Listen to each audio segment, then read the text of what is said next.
ಸುಡ್ತಾ ಇವೆ ಅನ್ನೋವಂಥದ್ದು ಇವತ್ತು ಪೂರ್ತಿ ಇವತ್ತು ಅದನ್ನು ತನಿಖೆ ಆಗಬೇಕು. ಯಾಕಂದರೆ ಭಾಳ ಕಡೆ ಇಂಥ ಘಟನೆಗಳಾಗ್ತಾ ಇವೆ. ಕಾರುಗಳು ಸುಡ್ತಾ ಇವೆ, ಜೀವಂತ ದಹನ ಆಗ್ತಾ ಇದ್ದಾರೆ. ಇವತ್ತು ಬಸ್ಸುಗಳು ಜೀವಂತ ದಹನ ಆಗ್ತಾ ಇದ್ದಾರೆ. ಅನೇಕ ಕಡೆ ಇಂಥ ಏನು ಘಟನೆಗಳು ನಡೀತಾ ಇದ್ದಾವೆ. ಇದರ ಮೇಲೆ ಸಾರಿಗೆ ಇಲಾಖೆದವರು ಎಲ್ಲ ವಾಹನಗಳನ್ನು ಪರೀಕ್ಷೆ ಮಾಡಿ ಅಲ್ಲಿ ಏನು ಮ್ಯಾನುಫ್ಯಾಕ್ಚರ್ ಡಿಫೆಕ್ಟ್ ಇದೆ, ಏನು ಯಾವ ತಂತ್ರಜ್ಞಾನದಿಂದ ವಿಫಲ ಆಗಿ ಬೆಂಕಿ ಹತ್ತುವಂಥ ಕಾರಣಗಳೇನಿವೆ ಅದನ್ನು ತನಿಖೆ ಮಾಡಿ ಅದನ್ನು ಸೂಕ್ತವಾಗಿ ಮುಂಜಾಗ್ರತಾ ಕ್ರಮ ಏನಂತ ತೆಗೆದುಕೊಳ್ಬೇಕು ಮತ್ತು ಯಾವ ಇನ್ನೂ ಡೇಂಜರ್ ಇದರಲ್ಲಿದೆ ಅಂಥ ಬಸ್ಸುಗಳ ಒಂದು ಲೈಸೆನ್ಸನ್ನು ರದ್ದು ಮಾಡಬೇಕು. ಇಲ್ಲಾಂದರೆ ಅಮಾಯಕ ಜನ ಇವತ್ತು ಜೀವಂತ ದಹನ ಆಗೋದು ಭಾಳ ಅತ್ಯಂತ ನೋವಿನ ಸಂಗತಿ.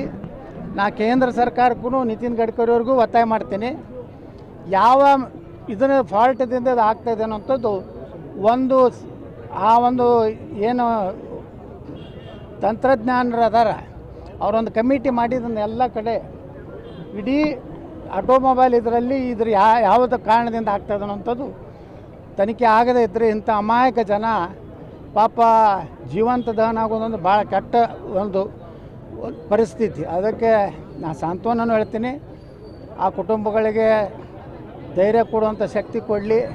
ಆದರೆ ಮುಂದಿನ ದಿವಸಗಳಲ್ಲಿ ಇದು ಪೂರ್ತಿ ನಿಲ್ಲಬೇಕು ಅನ್ನೋಂಥ ಒತ್ತಾಯವನ್ನು ಕೇಂದ್ರ ಸರ್ಕಾರ ಮತ್ತು ರಾಜ್ಯ ಸರ್ಕಾರ ಮಾಡ್ತಾನೆ.